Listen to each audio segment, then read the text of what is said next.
So spell your first and last name for us, and then tell us how you would like to, your title, maybe even your background, your education, but just so we get that right. Sure. Joelybarra.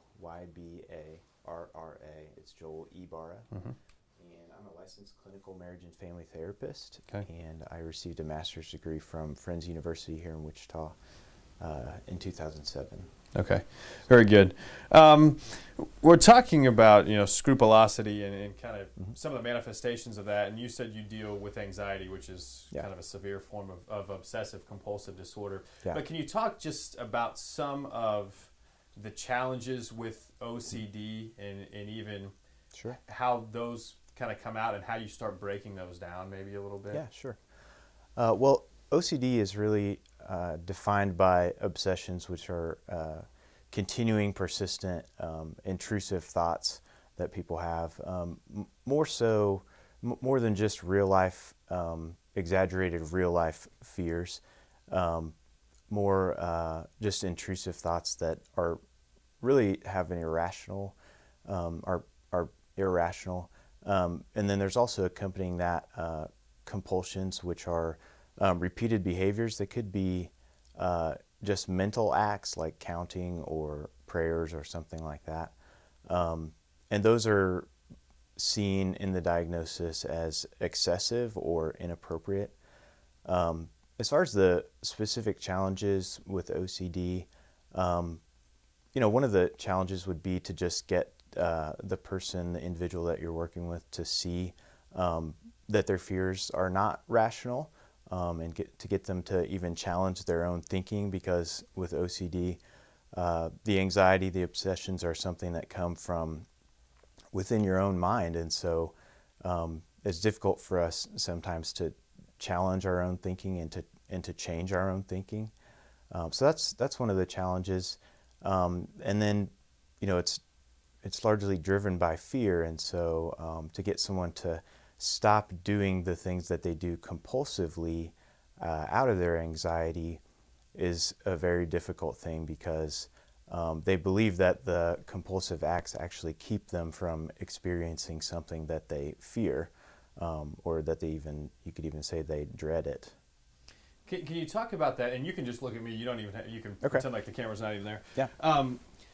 When you involve, and obviously, you're someone who has a background in religion and spirituality. Mm-hmm. When you involve religious compulsions, I would think that could open up a whole new dynamic, because there's such a much bigger, much more global fear about sin and the afterlife and all of those things for people. Can you talk about kind of how that becomes its own unique challenge? Yeah, I think definitely just in the religious realm, there's a little bit of a danger, because people hold so closely to their religious beliefs, and they just feel like they are right. And so in that case, many times it is an exaggeration of kind of normally held beliefs, at least within their religious community. And so there is this great fear that has to do with eternity. There are these great fears that have to do with our worth as people. People sometimes fear that they are a bad person, or that they're going to be judged or even condemned. And so that definitely presents a unique challenge in the religious realm, just because it involves our very person, our very being. I was going to ask you then, because there's something noble about holding steadfast in your religious beliefs. Yeah. If someone is so absorbed by what they think is the right way of thinking, which may in fact trigger these compulsions, or maybe so exaggerated, how do you break that down without making them feel like they're giving up their religious beliefs, their deeply held beliefs? Yeah. Well, there's probably a little bit of an element of truth, I would think, in what they believe, even though it may be at an irrational level or a little bit exaggerated. And one of the things, is that it's probably going to be a little bit different than the other people in their religious community, and so maybe some of the way that you could help would be by showing them the other people that are in their religious community who are leaders or who are people that they respect and who are mature and maybe developed in their faith, who maybe don't have the same scrupulosity, and help them to see that they can have a strong faith and maybe even hold a similar version of the same beliefs, but just not to the same level or intensity. Yeah. Do you encounter many cases of a religious manifestation of OCD, or are you aware of, I mean, is that a regular occurrence? You know, I think everybody comes with beliefs. Everybody comes with some kind of worldview, and many times our anxiety, I think, is based on things like shame, things like our guilt, things like the way that we think about our identity, which comes from God or it comes from our religious beliefs. And so when people struggle with anxiety, of which OCD is one manifestation of anxiety, it tends to be very related to their religious beliefs. And so much of what we talk about with people in therapy has to do with what they believe, their thoughts about themselves, their thoughts about God, and just about the universe. How do you help? What we hope comes from this story a little bit is that somebody that's sitting at home and is kind of paralyzed by their own fear with regard to scrupulosity says, "Oh my gosh, that's me." Yeah. How do you help people realize that? Yeah. Well, I think that's definitely something that we want to be able to do too. I think one of the things that it's important, I think, is to realize that almost everyone has some anxiety, some struggle with anxiety. And so just to realize that that's a normal thing and to go and seek help out with it is a good thing to do. And it, hopefully the person that they would encounter to help them with that would be someone who would normalize that and help them realize that having anxiety is a normal thing, but they don't want to continue with that certain manifestation of the anxiety because OCD interrupts your life. Roll? I think of an OCD of someone that continually has to wash their hands, a compulsion that or an act of locking the door 3 times, and that it's repetitious. Yeah. When it comes to a religious type of scrupulosity, and the act of it, part of that act is confessing and absolution and to receive the sacrament. I mean, you can't have one without the other. Do you see that to help these people that have this, they have to realize that maybe what someone might think is not a sin, and someone that thinks it is a sin? How do you get them to that place where is it a process? It doesn't happen overnight, clearly. Yeah. But how do you take the scrupulosity and therapy and say, all right, we can find some way to help them in the middle? Yeah. You mean just to help them to realize that, because people have different beliefs is what you're saying, right? Yes, exactly. They might believe that one thing is a sin and somebody else might not believe that it is a sin. And how do you help them change those beliefs and stuff like that? Or even reconcile. Yeah, Reconcile those. Okay. Reconcile the beliefs between different people of the same faith? Yeah, and within reconcile their beliefs even within the framework of their own health, which I would think would be... Right. I would think that would be one of your biggest challenges. Yeah, sure. Well, I guess it's just to help them realize when that belief and when their practice of their religious faith starts to maybe have a detrimental effect on the rest of their life. A lot of times with OCD and any obsessions and compulsions and anxiety, it starts to take an effect on your family relationships, for instance, or it can even affect your work because you're so consumed with the compulsive behavior in order to kind of neutralize your anxiety. People really feel like they need to be able to do those things so that they don't get hurt or condemned or judged. And so, maybe part of it would be to kind of be able to empathize with some of their beliefs and, try to help them fish out the element of truth that's in that belief but then help them realize how it's definitely having a detrimental effect on their life and their health as a human being. How do you separate what would be your belief system, because you're obviously devout in your faith, right? From what someone may find, God, their center, whatever the case may be, in a different path? How do you reconcile that in your therapy? I don't know if that's a fair question to ask. It sure is. I mean, you definitely come in as a therapist, as a professional with your own set of beliefs, because you're also a human being. And so, I think the goal of therapy, though, is to be pretty focused on the client. At least when I do therapy, it's to find out what their beliefs are, to kind of identify their thoughts and feelings, and beliefs, again, are a huge part of who we are as human beings.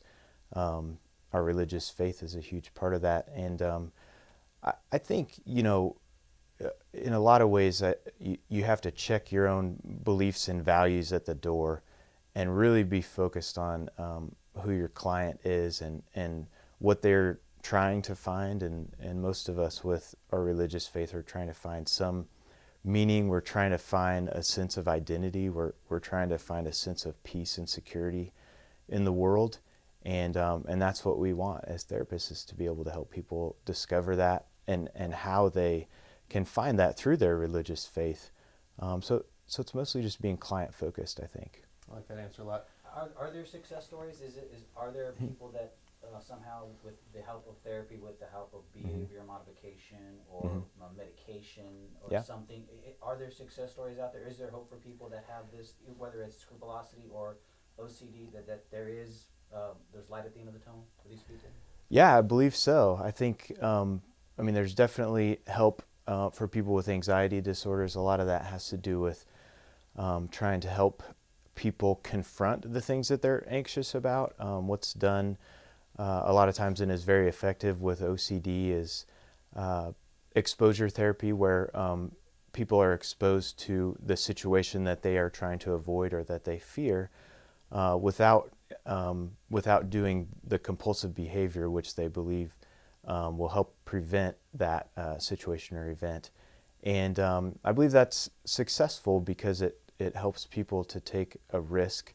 It helps them to step out of what they would normally do, which is what we are always trying to do with therapy. And that's changed to help people step out of what they normally would do and try something different. And so I think when people are able to confront their anxiety, they're able to just kind of stare it in the face and not do things to avoid it, not do things that they hope will neutralize it, but can just confront it and look at it and have an experience where they what they fear doesn't actually happen, and they can do that on a repeated basis. It helps them learn, and it helps shape their thinking and their believing about that thing doesn't need to be feared. I'm sure religiously for them, the hard part is that it's almost convincing them that a level of sin in their mind is okay. Now, don't misunderstand where I'm coming from. I know what you're saying. Yeah, but I mean, I had that thought too. Yeah, that would be tough. Yeah, I think so. One of the thought patterns that kind of emerges is this sort of like over generalization. The fact that you did one thing wrong means that you're a bad person, or that you're immediately going to be condemned to hell, or something like that, or the fact that you did one thing wrong, sinned, as some people would say, means you sinned directly against God, that you even committed the sin of blasphemy, for instance, which is, you can see it's just an exaggeration, an overgeneralization of, all of us as human beings, I think, are flawed, and then sometimes the problem is that we start to believe that we're really a bad person in general, that we can't be redeemed, that there's no hope, things like that. Those are problematic beliefs, I think. I like that. One more from me. You mentioned, from a religious standpoint, when you see those compulsions, can you give us any real life examples of how that might? I mean, do you know how that might manifest itself? The compulsions? Yeah. Yeah, I think just a lot of people will pray over and over, you know, and just kind of repeat certain prayers, and a lot of times with compulsions it has to be done in a ritualized manner. It has to be done with a very rigid, in a very rigid way. So prayers, repeating scripture verses over and over. A lot of times I think people sort of make deals with God or make pacts with God in their head, and so that's one of the ways that it can manifest as well. Like we talked about, just confessing over and over, whether that's to a priest or a clergy member, or even to a family member or friend, just because they believe that might absolve them of guilt. And I know we talked a little bit about the light at the end of the tunnel.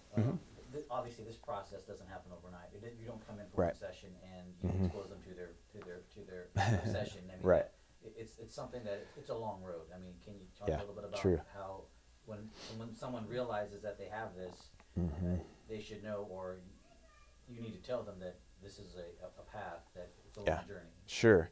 Yeah, I think that's really important. And when you struggle with something like OCD, you know, or just anxiety in general, I mean, it's probably going to be something that you struggle with for months and years, maybe even your lifetime. And so it becomes about experiencing some healing, getting to sort of a different and higher level of peace and contentment and security.